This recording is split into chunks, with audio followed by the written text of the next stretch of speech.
On January 19th, 1419, Henry V of England takes the city of Rouen in the Hundred Years' War.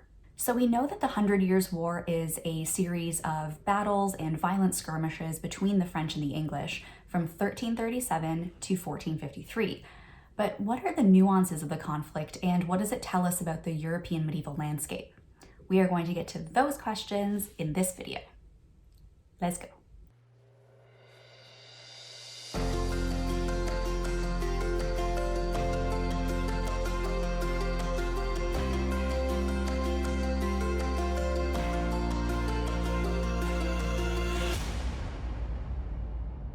My name is Allie, and this is Hasty History. If you're looking for a channel dedicated to quick and easy history learning, you've come to the right place.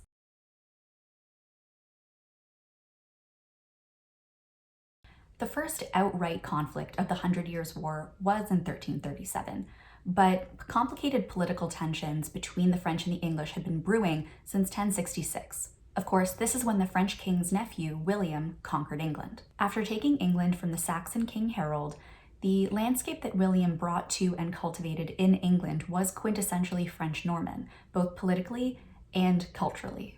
The Saxon lords were largely replaced by French-speaking nobility, and the atmosphere mirrored that of the French courts. Not only did this complicate the geographical structure of the lands, but with the addition of a Norman king in England, it would also call into question the legitimate succession of the French crown. This culminated in 1328, when Charles IV of France died, leaving no male heir, which then left the question of the next French monarch up for debate. It was claimed by two principal characters: King Edward III of England, who was Charles's nephew, but English, and Philip of Valois, the dead king's paternal cousin. Philip was unanimously preferred by the French Assembly, go figure, and subsequently crowned Philip VI of France.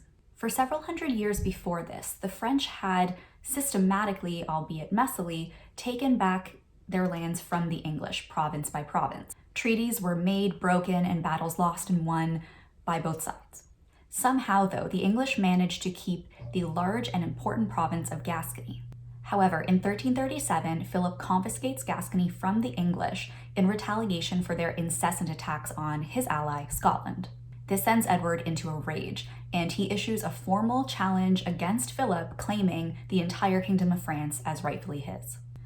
From this point on until Edward's death in 1377, there are countless skirmishes and politicking between the French and the English, which we're not going to get into in this particular video because, well, our hero is Henry V.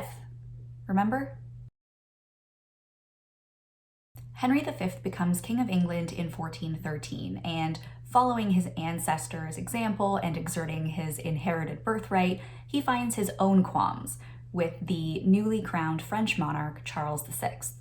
Henry V was a ruthless warrior who was intent on crushing and demoralizing the French throughout his entire eventful, albeit short-lived, reign. The pinnacle of this violence is arguably the Battle of Agincourt in 1415, 4 years before he takes Rouen. Now, Henry won this battle, but it was so hard won that some say it was a miracle, God's doing, that he won it all. Now, we're going to take a little more of a logical view at why Henry succeeded in crushing the French in this particular instance. Firstly, and importantly, Charles VI, the reigning French monarch, was known as Charles the Mad because, well, he was. Through fits of paranoia and psychosis, Charles believed that he was made of glass and could shatter into a million pieces at any moment. He even had steel rods sewn into the seams of his clothing to keep him from just falling to pieces. The king's fragile mental state sent the French nobility into a frenzied power struggle, and the result was civil conflict between neighboring lords. You see, at this time, there was no real sense of unity, no sense of a national Frenchness, and Henry used these divisions to his advantage. Not only was the divided nature of the French nobles problematic, but the socio-economic divisions in France were much more rigorously defined than the ones in England. Before the Battle of Agincourt, thousands of lower-class Frenchmen attempted to draft into the army to help the cause, to help defend their country against the invading English. But the French aristocracy, who lived by their unwavering chivalric code, was having none of it. You see, we have this idea that the knighthood and the chivalry that existed in the medieval period was just this honorable code of gentility, when in actuality it was much more than that and much more difficult to define.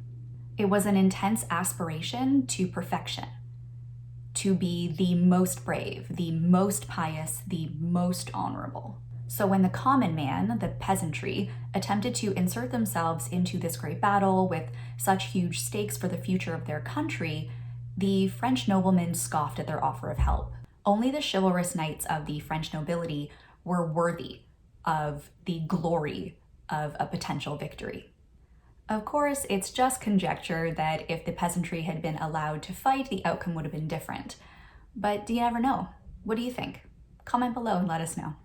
The next time he's in France, it's 1417, and he rides through the countryside, taking province by province for the English. After 2 years, he reaches Rouen. Medieval Rouen was the second largest French city after Paris, with more than 20,000 people, and was one of the most prosperous in all of Normandy. Henry planned to take the city by siege, but because the Rouen fortress was defended so well with French artillery machinery and crossbowmen, the English siege equipment couldn't get close enough to the city walls, and they were rendered virtually useless. If the English were going to have victory here, they only had one option. They had to starve the French out. Henry barricaded the close-by River Seine with fortified camps and iron chains, prohibiting any citizens of Rouen to leave the city. And for 6 long months, the English waited them out. Then, on January 19th, 1419, after months of disease and misery and death, the French surrendered at Rouen, thereby placing Normandy under complete English control. Rouen became increasingly more important throughout the 100 Years' War, becoming the main English base in northern France, and then was eventually the trial and execution place of the famed French heroine, Joan of Arc.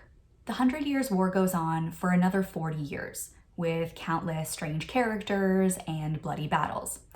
Now, we at Hasty History don't have time to go into all of that messiness. And because of that, I would recommend a book like David Green's The 100 Years' War, A People's History, which is an amazing resource for a deeper dive. And I have provided a link to it down in the description box. Thank you so much for watching this video. If you enjoyed it, please do like and subscribe. And also don't forget to click the bell icon down below so you don't miss a thing and you always stay up to date with history. See you in the next one. Oh, that's not cute. Chivalric. Rouen. King Henry V.